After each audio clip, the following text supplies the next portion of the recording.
যেহেতু আজি গান্ধী জয়ন্তী উপলক্ষে আমি ইয়াতে জমা হৈছিলোঁ,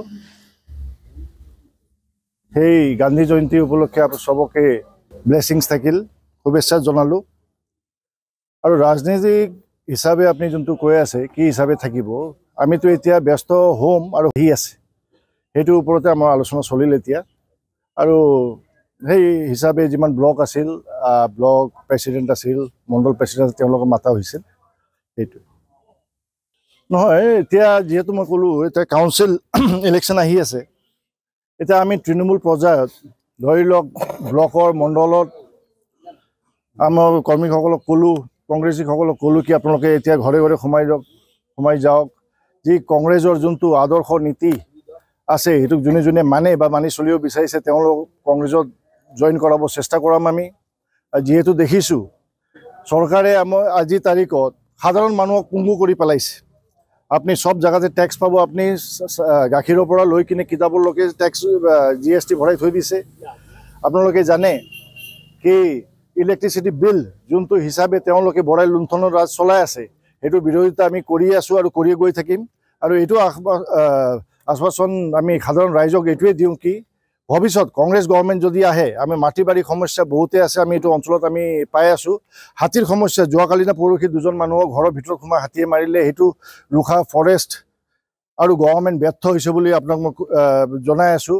আৰু এইটো প্ৰথমবাৰৰ কাৰণে নহয়, ইয়াৰ আগতো বহুত প্ৰত্যেক বছৰে 4-5জন মানুহক তাৰমানে হাতীয়ে মাৰি এটেক কৰি আছে। আৰু যিমান সম্পত্তি তামোল গছৰ পৰা নাৰিকল গছ চব ভাঙি গৈ আছে, তাৰ সেইটোৱে তাৰমানে গভৰ্ণমেণ্ট টোটেলি চব এক্সপেক্টত ফেইলিয়াৰ হৈ আছে। এইটো তাৰমানে সেইটোৱে আমি ৰাইজক এইগিলা কথা লৈ যাম কি কেনেকুৱা আমি আজি তাৰিখত মূল্য বৃদ্ধি যোনটো আমি পাই আছোঁ, সেইটো কেনেকৈ আমি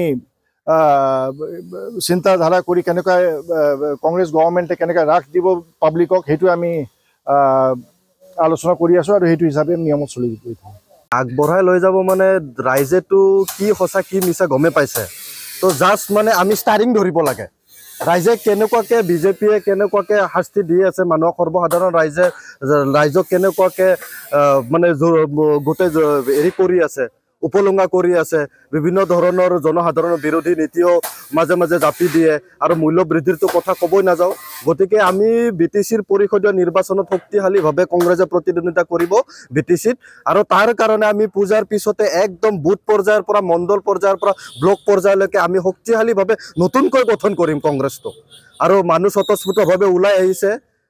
ইয়াত মানে বহু বিজেপি কৰ্মীও আমাৰ কংগ্ৰেছৰ লগত যোগাযোগ কৰিছে, BPF কৰ্মীও কংগ্ৰেছৰ লগত যোগাযোগ কৰিছে।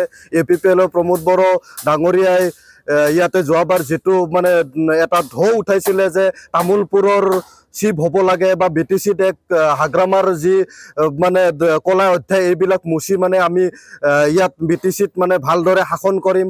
বিভিন্ন জাতি ধৰ্ম নিৰ্বিশেষে সকলোৱে মানে ইয়াতে সম অধিকাৰ পাব লাগে বুলি তেখেতসকলে যিটো শ্লোগান দিছিলে, যি প্ৰতিশ্ৰুতি দি তেখেতসকলে আগুৱাই আহিছিলে, এই প্ৰতিশ্ৰুতি তেখেতসকলে ৰাখিব পৰা নাই। গতিকে ৰাইজ গম পাইছে, ৰাইজে বুজি উঠিছে, BPFকো দিছে চাব এবাৰ, UPPLকো এবাৰ চাব দিছে। গতিকে এইবাৰ কংগ্ৰেছক চাব দিব।